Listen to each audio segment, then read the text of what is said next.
Bem-vindo, viajante. Aqui é a Moira. Hoje eu te trago o relato perturbador de Otávio, que foi a um acampamento de inverno e descobriu um plano macabro escondido no casebre da colina. Meu nome é Otávio e o que vou contar mora na gaveta onde a gente guarda as lembranças que não quer abrir. Se eu puxo a alça, sai frio de serra, cheiro de lenha mal queimada e um barulho de passo no assoalho que nunca mais escutei igual. Não é a minha pior memória pela tragédia, porque, graças a Deus, a tragédia não chegou inteira, mas é a que mais insiste. É sobre um acampamento de inverno. 4 amigos grudados por afinidades esquisitas e um quinto elemento que, sem sabermos, afinava outra melodia. Naquela época eu era um dos miúdos do laboratório na escola, o grupo que montava maquetes, disputava Olimpíadas de matemática e trocava pecinhas de quebra-cabeça na hora do recreio. Éramos eu, Isis, Davi e Rômulo. Eu colecionava bottoms. A Isis vivia com o estojo de nanquim, o Davi tinha fascínio por mapas e o Rômulo guardava no bolso um baralho manchado de suco. A gente tinha certeza que continuaria amigo por décadas. Hoje eu entendo que promessas de pátio são cortas elásticas. O quinto elemento era o Kaique. Não era exatamente do nosso núcleo, mas orbitava por perto. Bom de desenhar, silencioso, sempre com um caderno duro apertado ao peito, como se carregasse uma tartaruga particular. Foi ele que nos chamou para um acampamento de inverno numa colônia no alto da serra, numa fazenda de eucaliptos, com um lago e um observatório abandonado. A mãe dele conhecia a gente da direção do lugar. Só soubemos da existência do acampamento no dia do convite. Aceitamos. Era de graça. Prometia 3 trilhas, fogueira e uma noite no observatório. O trajeto foi longo de van escolar, curvas suficientes para enjoar até Santo. Lembro do cheiro de casaco molhado e de ver o Kaique sentada no banco da frente, com o caderno duro e a cabeça colada ao vidro como quem espionava a própria ideia. A colônia tinha alojamentos de madeira, refeitório com bandejas de alumínio, quadra descoberta estourada em rachaduras e um casebre cinzento no alto da colina, onde guardavam ferramentas e bugigangas. O ar lá em cima era diferente, uma mistura de eucalipto e água parada. As pessoas se tratavam pelo primeiro nome, e os monitores pareciam lembrar de histórias que a gente ainda não tinha vivido. Passamos a tarde ajustando barracas, aprendendo nó de marinheiro, rindo por bobagem. Davi discutiu comigo se bússola é mais confiável que o sol, e a Isis ficou tirando fotos com a câmera do pai, testando exposições absurdas. O Kaique sumia e aparecia, sempre com o caderno de capa preta, sempre ligeiramente atrás. No segundo dia, sumiu meu cachecol do Corinthians, presente do meu avô, coisa pequena, mas muito minha. Reviramos os beliches, pedimos para olhar no refeitório, refizemos mentalmente o caminho da trilha. Nada. Um monitor sugeriu que o vento poderia ter o levado. O vento, pelo visto, era torcedor fanático. Fiquei com o coração murcho, mas segui. No seguinte, dei falta de um botão da minha coleção, um foguete prateado que eu deixava preso na alça da mochila. Davi jurou ter visto o botão na hora da caminhada, quando paramos na ponte de madeira. Eu também lembrava. Não falei com monitor nenhum. Fiquei quieto, achando que a gente cansa as pessoas quando cuida demais do que é pequeno. A noite caiu com pressa. O frio da serra invadiu os punhos e todo mundo se amontoou perto da fogueira improvisada no pátio de terra. Cantaram aquelas músicas de roda que a gente esquece assim que dorme. Quando o barulho morreu, subimos para o alojamento. Eu dividi a beliche com o Rômulo, ele em cima, eu embaixo. As 2 fileiras de camas enfileiravam janelas com cortina de chita. O fogo ainda parecia mastigar o ar. Entre cochilos, senti algo sibilante. como vozes muito baixas dentro de um tubo no canto do quarto. Abri os olhos um pouco. Reconheci a silhueta do Kaique perto da janela, o quadrado da capa preta do caderno encostado no peitoril. Ele parecia falar sozinho. Prendi a respiração e tentei entender as palavras. Não consegui.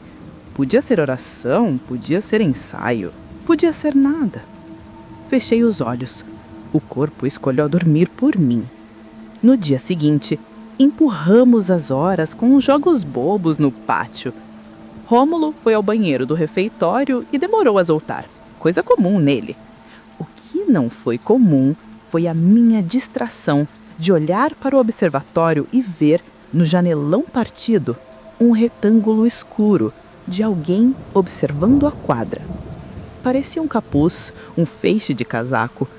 O Rômulo? Pensei instintivo, mas o refeitório onde ele dizia estar ficava justamente na direção oposta.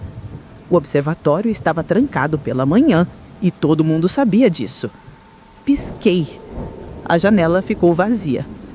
O frio mudou de lugar dentro de mim. Os monitores anunciaram que naquela noite faríamos uma caminhada até o casebre para ouvir histórias e olhar o céu pela luneta quebrada. Eu não queria ir. Fingi estar com dor de cabeça, disse que preferia ficar no alojamento. Disseram que tudo bem. Descansa, mas fica de olho nos aquecedores. Deitei de roupa, encostei a nuca na madeira fria da cama e tentei pegar no sono, que não veio. A inquietação fez o quarto parecer menor. Sem pensar muito, na verdade, pensando errado, levantei e fui até a mochila do Kaique. Só para ver se encontro o meu bottom, pensei, buscando um motivo que meu avô não reprovaria. Quando abri o bolso frontal, o mundo deu um pequeno solavanco. Meu cachecol estava dobrado ali, com o distintivo virado para baixo. Senti o rosto queimar. Tirei e o tecido cheirava a mistura de sabão barato e mato. Não era o meu cheiro. Continuei mexendo e encontrei 2 bottoms meus. O foguete prateado e um de ampulheta. Um apito da Isis e um mapa do acampamento com setas desenhadas a lápis. Fiquei entre a raiva e a vertigem. No fundo da mochila, o caderno duro. Hesitei. Até hoje, às vezes, penso que eu deveria ter fechado e ido chamar um adulto, sem ver o resto. Mas a mão abre as coisas antes do juízo chegar. O caderno não era de desenho escolar. Era um caderno de planos, cheio de plantas do alojamento, do refeitório, do observatório. Havia cronogramas, havia listas e havia desenhos, sim. Não monstros, mas pessoas reduzidas a setas, círculos e trilhas de percurso com anotações do tipo ponto cego, porta em pena, janela sem trinco. Em algumas folhas, os nossos nomes: Isis, Davi, Rômulo, Otávio. Meu nome escrito tantas vezes que a caneta havia vazado em alguns pontos. Ao lado, palavras que não eram de criança em acampamento: ensaio, dispersão, coleta. Virei mais algumas páginas e encontrei 2 folhas presas com clipe. Na primeira, um inventário de objetos retidos, com colunas dono, lugar, hora. Lá estavam meu cachecol, meus bottoms, o apito da Isis. Na segunda, 4 linhas que me soam metálicas até hoje. Fase final. Observatório. Grupo separado 2/2. Porta do casebre. Chave sob a telha. Amanhã. A palavra amanhã era a única Tianinha escrita com marca-texto vermelho, a tinta sangrando para o verso. Por um momento, o alojamento tremeu sem tremer. A madeira pareceu se afastar de mim. Ouvi passos no corredor, a risada de um monitor, o bater de uma bandeja, e o meu corpo lembrou que era melhor fazer do que pensar. Fechei o caderno, botei tudo com cuidado no lugar, enfiei meu cachecol de volta na minha mochila com dedos atrapalhados e desci para o pátio procurando de forma quase cega um adulto que acreditasse em mim. Encontrei a coordenadora junto ao bebedouro. Contei sem efeito especial, do jeito que dava, o coração correndo para a frente das frases. Ela franziu a testa, primeiro no ceticismo que todo adulto bom tem, o que evita injustiças, depois num susto lúcido. Mostra, disse. Subimos. Eu abri a mochila, tirei o caderno, entreguei. Ela folheou como quem examina um manual de máquina que pode explodir. O rosto dela mudou de lugar.